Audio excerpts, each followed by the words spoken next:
When I was a kid, the disaster we worried about most was a nuclear war. That's why we had a barrel like this down in our basement, filled with cans of food and water. When the nuclear attack came, we were supposed to go downstairs, hunker down, and eat out of that barrel.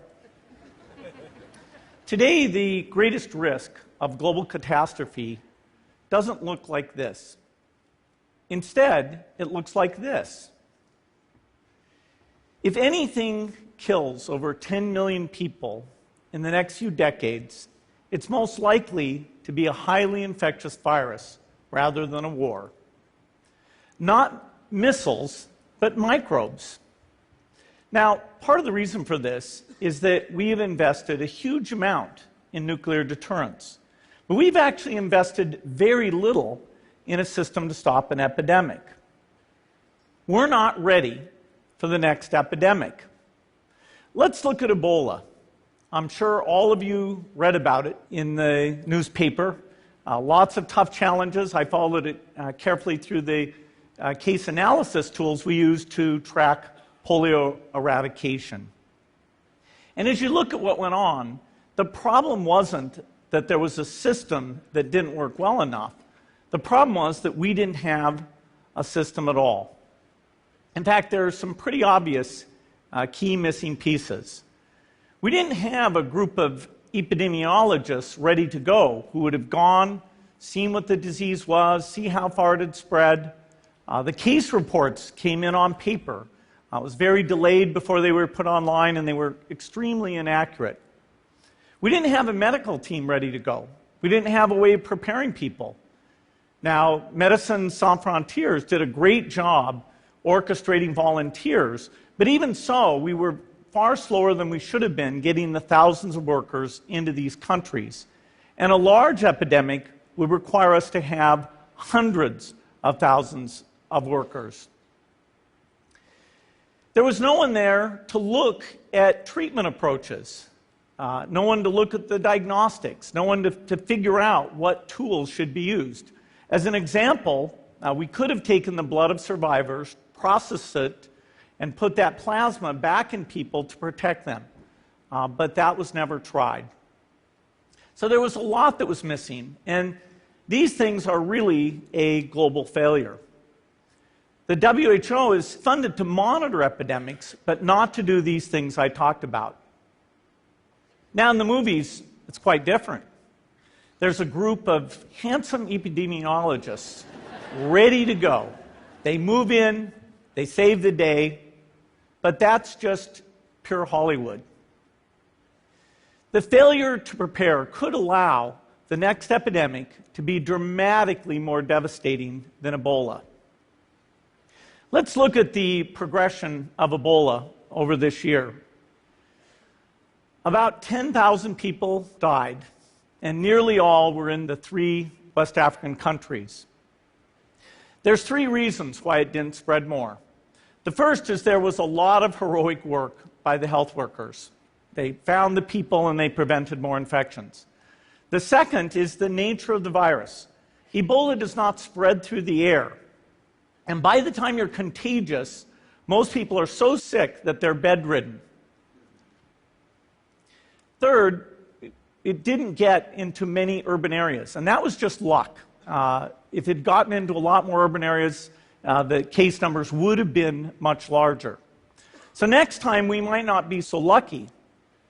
You can have a virus where people feel well enough while they're infectious that they get on a plane or they go to a market. The source of the virus could be a natural epidemic like Ebola, or it could be bioterrorism. And so there are things that would literally make things 1,000 times worse. In fact, let's look at a model of a virus spread through the air like the Spanish flu back in 1918. So here's what would happen. It would spread throughout the world very, very quickly. And you can see there's over 30 million people die from that epidemic. So this is a serious problem. We should be concerned. But in fact, we can build a really good response system. We have the benefits of all the science and technology that we talk about here. We've got cell phones to get information from the public and get information out to them. We have satellite maps where we can see where people are and where they're moving. We have advances in biology that should dramatically change the turnaround time to look at a pathogen and be able to make drugs and vaccines that fit for that pathogen. So we can have tools, but those tools need to be put into an overall global health system, and we need preparedness. The best lessons, I think, on how to get prepared are, again, what we do for war. For soldiers, we have full-time waiting to go. We have reserves that can scale us up to large numbers. NATO has a mobile unit that can deploy very rapidly. NATO does a lot of war games to check, are people well trained? Do they understand about fuel and logistics and the same radio frequencies? So they are absolutely ready to go. So those are the kinds of things we need to deal with an epidemic. What are the key pieces? First is we need strong health systems in poor countries. That's where mothers can give birth safely, kids can get all their vaccines, but also where we'll see the outbreak very early on.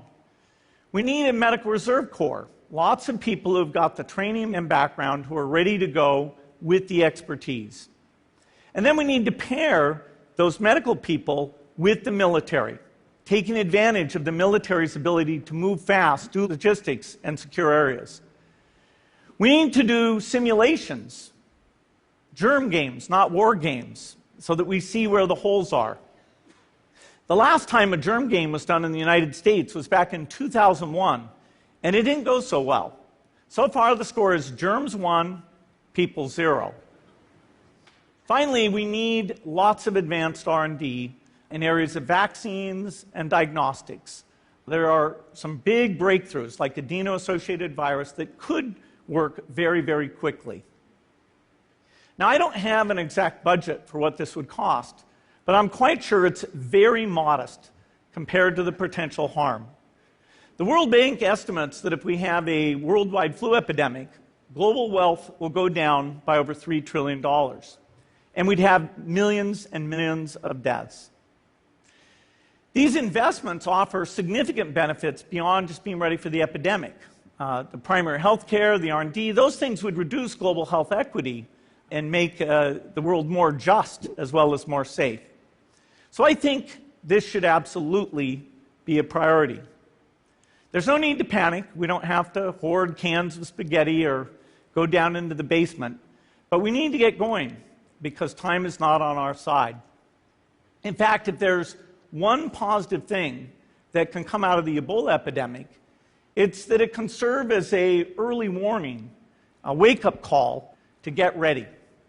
If we start now, we can be ready for the next epidemic. Thank you.